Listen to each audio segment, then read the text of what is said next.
Welcome to సినీ కహానీ.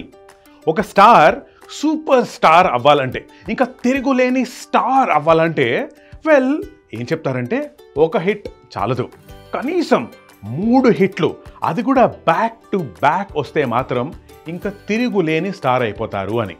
కావాలంటే చూడండి, అప్పట్లో పవన్ కళ్యాణ్ గారికి తొలి ప్రేమ, ఆ తర్వాత తమ్ముడు, ఆ తర్వాత బద్రి, ఇంకా తిరుగులేని స్టార్ అయిపోయారు. అలాంటి తిరుగులేని స్టార్డమ్ ఎంజాయ్ చేస్తున్న టైంలో వచ్చిన సినిమా ఖుషి. That's it.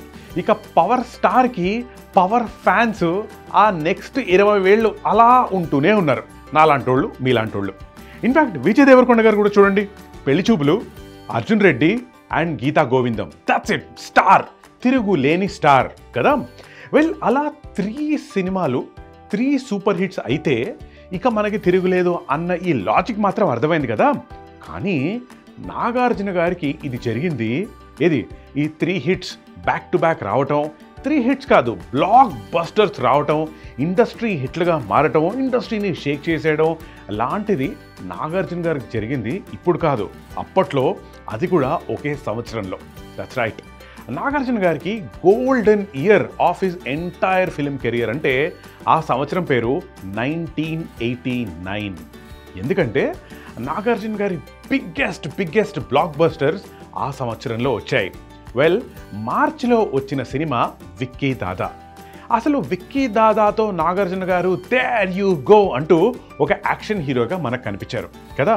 ఆ తర్వాత మేలో వచ్చిన సినిమా, జస్ట్ 2 months గ్యాప్, మేలో వచ్చిన సినిమా గీతాంజలి.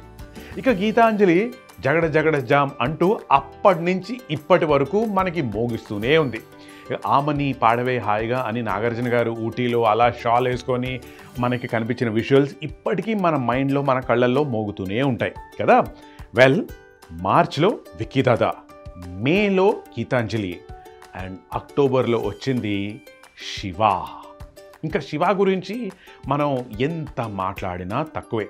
శివ అనేది బోల్డంతమంది మనుషుల్ని, బోల్డంతమంది or the way of making a film అన్నది కంప్లీట్గా డిఫైన్ చేసి పడేసింది.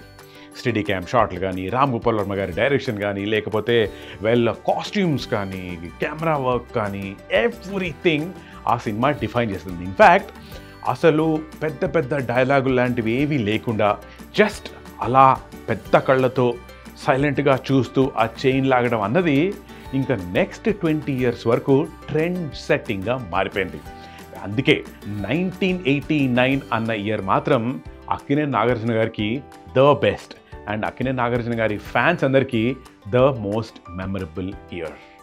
చూస్తుండండి సినీ కహానీ.